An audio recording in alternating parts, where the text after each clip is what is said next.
Listen, put a ring on it. It's almost done. It's almost finished. We are almost through with this show.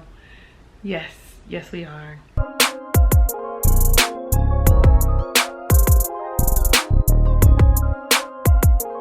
What's up?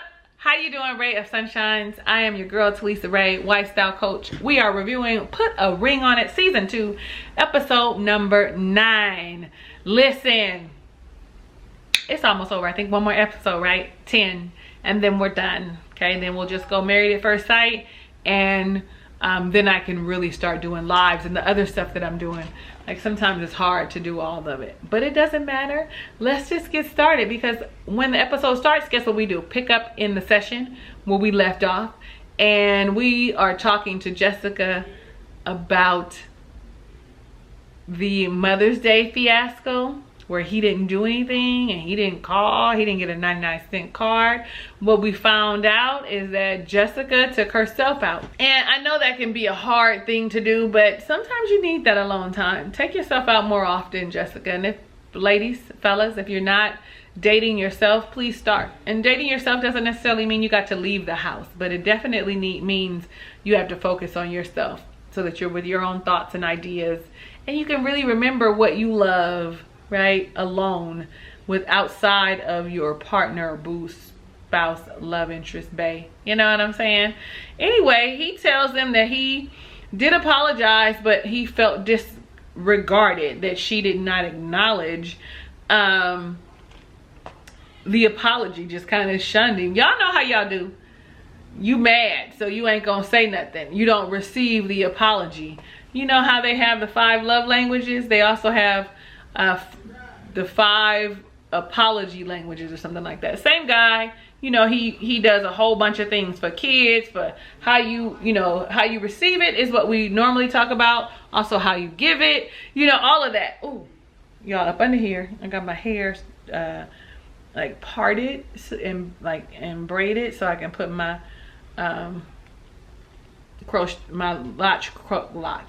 lock crochet braids in, because my trip is coming. But so Dr.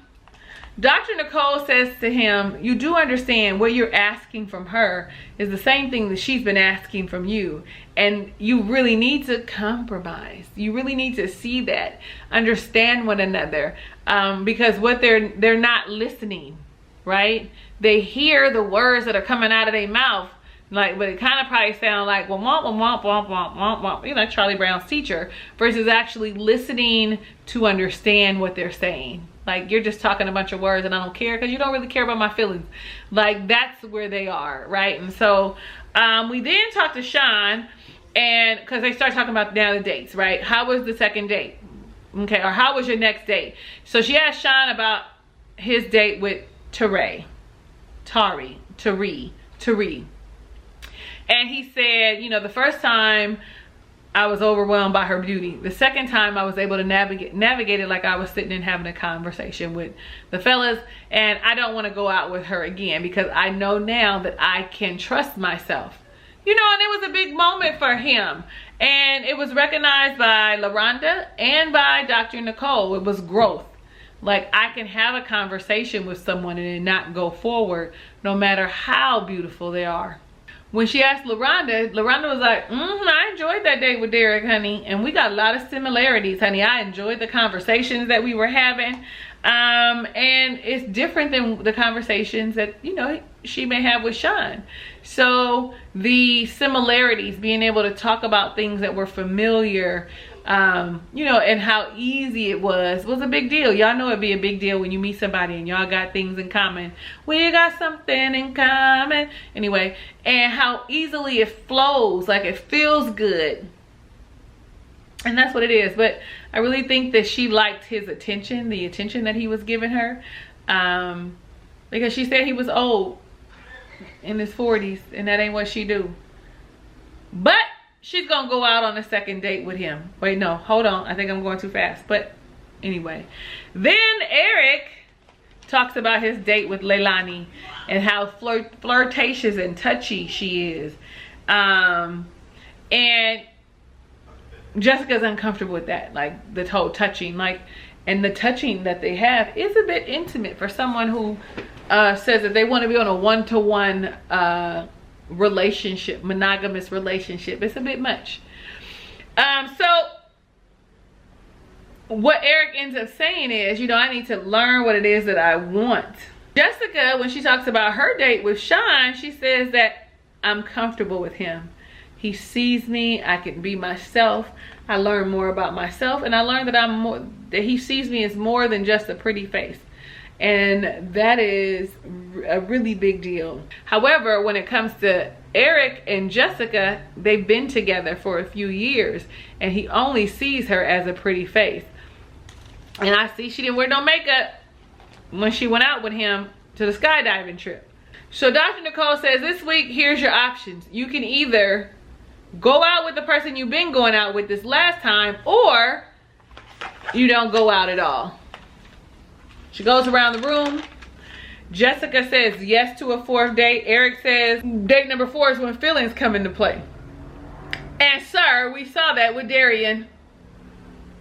But it was Kai. Hold on. We saw that it happened. 4th date, things can happen and progress after the 4th date, okay? Eric then turns around and says yes to Leilani, who is very touchy-feely. And he's the one that probably needs to be more careful.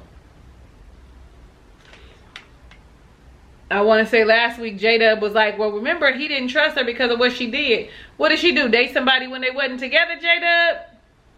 No matter how brief it was, he had decided, or she had decided that they weren't together. And at that time, she decided to pursue somebody that was in her DMs. Okay. I'm just saying. It's what it is. Eric is now questioning if he should actually marry Jessica. Like, Leilani is opening his eyes to a different, like, feeling, different outlook, okay? You don't know her except for right here, unless y'all been talking on the side and having other dates, y'all. Like, we know that they be doing that. Anyway, she tells them you have an assignment, and it is about your family, because your family dynamic and relationships can affect your family dynamics, and your kinships can affect your intimate relationships. You can bring that in. So damn true. Especially if it's tumultuous and chaotic and you have not worked through it and how to deal with those people. Baby, it come right to where you are. They'll be like, baby, come to me. Never mind. We see them in the car driving back, and honey, Jessica's like, it would be a hot no. Hot, fast no if it was Darian. If you did the things that Darian did, I would not want to be with you again. And Eric had the nerve to look like, sir, what was that look for? Because if y'all weren't together for that brief moment and she was dating somebody else and you felt the way, how do you think she would feel if y'all together and you date someone else? He also talks about how he feels like he's made progress, and she feels like, you know what, it's wishy-washy. Sometimes it feels like progress, but sometimes it feels like we're regressing. Like, you know, it's not a steady balance, that they are still not on the same page. The pendulum is not leveled. It is still swaying too hard, too fast. Well, when we see Laronda and Sean, they talk about the assignment, the family dynamic. And she says that he's not vulnerable. I thought when? But I think she meant specifically when it came to his dad. What we find out is that Sean's father was domestically violent towards his mother, and that he has an addiction. And so she goes on to say, like, we can't move forward with this marriage if there's not some form of reconciliation with your dad. Now, I'm gonna say this: that's not fair. That's not fair. You're comparing his relationship with his dad to your relationship with your dad, where you have a solid, stable one. Like, how can you ask someone to go dive into a situation that is going to be chaotic for their spirit, that is not going to be comfortable, that is going to put them in a space of unhappiness? What you should be saying is, why don't you get therapy so you can work through the issues that you have about your dad? Then maybe you can have a conversation. And if he's still at it and still maybe verbally abusive, right? Who wants to deal with that? So I really think that that's unfair for her to say, but I don't know about it. Y'all let me know down below in the comments. Do you think that that was a good ultimatum? Like, I don't believe in ultimatums, period. It either is or it isn't, compared to what I want, what my expectations and boundaries are. And if it don't fit, then I have the opportunity, the option to move along. Nevertheless, I just want to know if that's fair. I feel like it's not fair. You can't hold someone to the standards of your family for theirs. Family dynamics are so damn different. When we see Leilani and Eric on their date, she takes him, I think that might be her salon, to the salt spa, the salt room. Y'all ever been to one? I've been in one. It's warm in there, but it's actually very relaxing. But all I could think about while watching them is how nuzzled up and how close they were, and how he continues to cross the line of their relationship, of Jessica and his relationship, and the boundaries that she asked for. Like, why are you letting her touch all up on you? And then when you see them like laying down next to each other, that whole handhold thing. And I don't know if Leilani gonna want him when this is over, child. She might go on another date or two with him, but this might not be what she wants. Nonetheless, he says, I'm in trouble, you know, and kind of leans over into her breast, and, you know, like the arm around the small of her back. If you don't want to be with me, you know that already in your spirit. Don't waste my time. Don't waste my time. Yes, when we break up, I am probably going to be devastated, heartbroken even, right? I'm going to need to heal and recover and do some work and, you know, find some shit out for myself. But let me go sooner than later so that there aren't more things added to it, because I honestly believe that the way that he talks to her, the way he devalues her and the things that she says, he don't want to be with her no more. He's been done for a little while, but has been keeping her because she's a trophy beauty, right? Like, I don't know, y'all. Y'all know what to tell me. Y'all know where to tell me too in the comments. They have very much so sexual energy, him and Leilani, and it's hard for me to watch since it's a one-on-one committed relationship that he's in. But they knew what they signed up for, so maybe this is the thing that he needed to figure out. You heard Leilani say, you know, when he's with me, he sees what he wants her to be like and what he wants too. So I mean, it's a lesson and he's learning, and he did several times say he feels like he's growing. So I mean, then it's doing what it's supposed to do. Then you see Laronda and Derek, and they have like a little boxing date in the park. And I wrote down, Derek is hella attractive. Like, she might not like, hey Derek, how you doing? You in Houston? Where y'all at? Houston? Georgia. Where y'all at? Georgia. Houston is married at first sight. Y'all in Georgia? I can travel. I am vaccinated. I do follow safety protocols. I do, you know, keep my distance. Like, I'm just kidding. Or am I? Because baby, let me tell you, brother is fine. Brother got a body. You know, his face is very much so appealing. And it sounds like when he speaks, that he speaks with intelligence, right? And some little wisdom, little knowledge, you know what I'm saying? So I'm looking like, hey, and I think he got a little dimple we could match. I got one, okay, and like a half one. Like, okay, it's not about me. This Laronda's date that she's on. She said that she likes that he is a leader, and he's confident, and that he's a go-getter. A goal getter. And she said, I know that Sean has that in him, but that's what I want. So Sean and Laronda are close to the same age, right? Y'all know how that works. You get you somebody just a smidge older than you, and they do show you some things differently, but they also could have daddy complex, okay? That's a whole nother story. You got to know who you are, have your feet planted firmly to date a man older than you. That's just a tip. I feel like she's intrigued by him, but that's it. Like, she don't really want to be with him. So we see Jessica and Eric, and they are going to do the assignment that Dr. Nicole talked about. And this was a lot of eye-opening on both of their ends. They both really need to do some work. And she says that her concern is about the relationship that he has with his mom, right? that the mom don't like him because he shuts her out. But what she said was, it's the same thing that he does to me. He shuts me out when things aren't going his way. And what we found also is that his mother is a taker.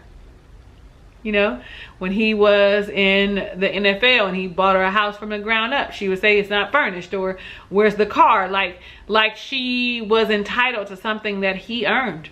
We are not.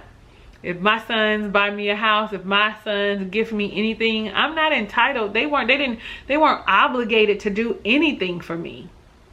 No one is, for that matter, but out the kindness of their heart and the love that they have for me, and me raising them as a single mother by myself, and they come show up with some bomb ass gifts, baby, let me tell you, just the thought of it makes my tear ducts in the back fill up. Gratitude is a huge thing. He says that his mother is never ever satisfied. But, you know, she wants him, you know, and she always wants him to reach out. When there's an issue or something goes awry, it's always you reach out. And then we hear Jessica talk about her situation. We found out that she was adopted, right, last week by her aunt. We also found out that her mother is the white in her lineage, right? That her mother was also a prostitute, that her mother's family did not accept her because she was biracial, because her dad is black. So, you know, it was a whole lot of stuff that she said. She also talked about how she was a dancer, aka an exotic dancer, a stripper, okay? And how, you know, maybe that's residual, like something in her system because her mother was a prostitute. No, ma'am. Don't connect the two, even though I understand that people think that strippers or dancers are prostitutes. They're not. I was like, this poor woman needs therapy. He needs therapy. They need therapy. He needs therapy. She needs therapy. They need therapy if they stay together. But she is being very vulnerable. He also mentioned that. And I wrote down, is this the first time y'all had this conversation? Like, how long y'all been together? This is definitely for show, because there's no way that this conversation that brought that much emotion from your girl, this would be the first time. I can't say no way. I can't say it's no way. I can't say it's no way, because it is possible. Not everybody feels like a safe space where you can share. Okay, like, yeah. So Jessica and Laronda, they go and visit Alexia, okay? And Alexia shares she is annoyed, honey. She is annoyed. And when Alexia starts talking about the relationship between Kai and Darian, he said, you know, she reiterated that it was at the fourth date, which was the date after. It was after the fourth date, but the fourth date was the date after Kai had expressed how she liked him and how she was falling for him. And she feels like Darian just got what he wanted and then ghosted her, and she's not okay with that. That's embarrassing also. You know what she said? I'm in a good space. I'm fine now. And we seen her in a little confessional with a little black wig or weave or whatever. And she was like, yeah, whoever gets him next, thank you. Like, definitely gives a different energy. Definitely feels more confident and secure about who she is and the direction that she's going, honey. Yes, you dodged a bullet. You should really be thanking your ancestors, God, your spirit guide, honey. You better be thanking your higher self for tapping you and being like, wake up, or for the orchestration of all of this to be revealed to you, child, honey. Let it be known, okay? So we see Jessica and Sean on a date, and she feels like he creates a safe space for her to be herself. And he shares that he's feeling her a lot. And I'm all like, oh, okay. She asked him, if this was the last time you saw me, how would you feel? And he said, unfulfilled. I would feel unfulfilled if I don't see you again. And I think he shed a tear. I can't remember. But I wrote down, he might be a little bit crazy. He do got like a little bit of crazy. But I don't want to bake that judgment on him. But you would feel unfulfilled, sir? You don't know nothing about the pretty Jessica except for the amount of information that has been shared with you. I also wrote down she needs to be affirmed. She also needs someone who is open and who is vulnerable and who is honest. And that is what is appealing to her about Sean. He is doing the things that Eric is not doing. Now we're back at the session. And the first thing they start to discuss is the family discussion. Jessica and Eric start talking first, and they talk about what the conversation was. And some insight that was brought up was the fact that he has said, sometimes I want things to be about me. And I feel like that is what he's looking for too from Jessica. She wants it to be about her too. So y'all, you know, where the sun and the moon and the stars set, where you consider me all the time. I feel like that's the thing, right? And they talked about like his relationship with his mom, and the solution is that he's gonna write a letter that can be uninterrupted. Like, that is a good idea. Like, I don't think my mother would receive the letter. She would see my name and probably delete, erase, read 2 sentences and probably, honey, rip it up. I don't know. But I like it because it is a space to express all the things you feel with no interruptions. And you might have a 5, 10, 15 page letter. Is your mama gonna read that, sir? I wrote again that Jessica wants to just be seen and affirmed.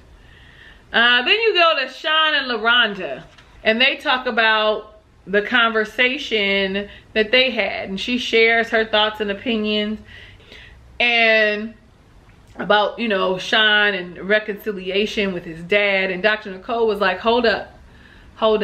Reconciliation and healing are not synonymous. They can be, but they are not synonymous. If you are waiting to reconcile with someone in order to heal, you could possibly be waiting a long time.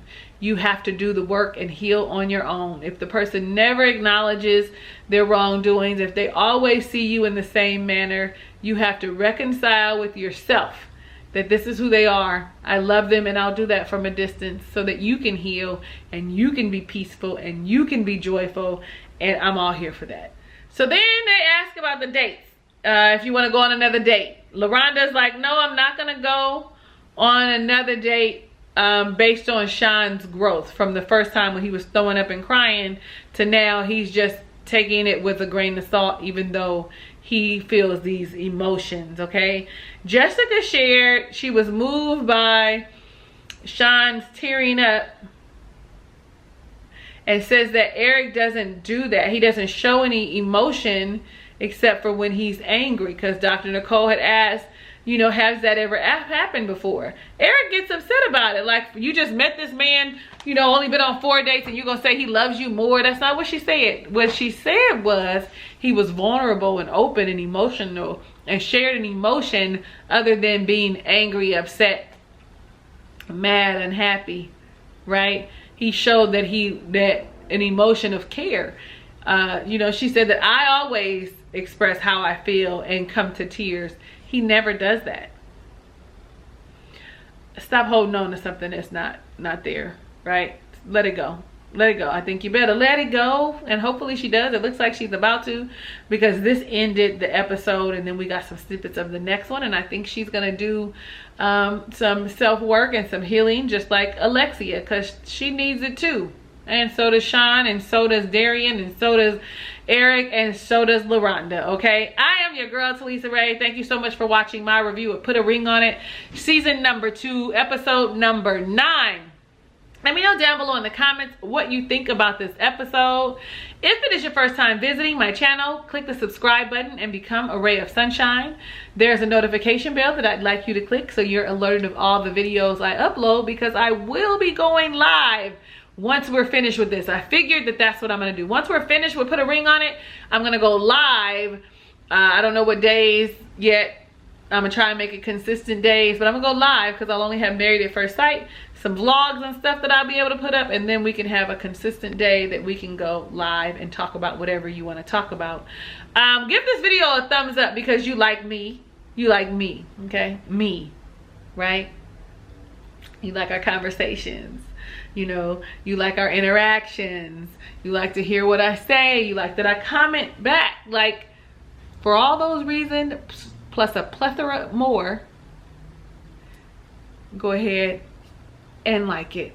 Share it with your friends so that they can join in the conversation. Listen, even though the season's almost over, we got other episodes. We got a whole playlist that they can go back and they can watch, and they can come and give their opinions too. Yes, they can. I love you in real life, and I want every good thing that God has in store for you, even if you don't know what that is for yourself. But I see you figuring it out. I see you getting to it. I see the work being had, and I'm proud of you. Hugs and kisses and lots of love. I'll catch you on the next review.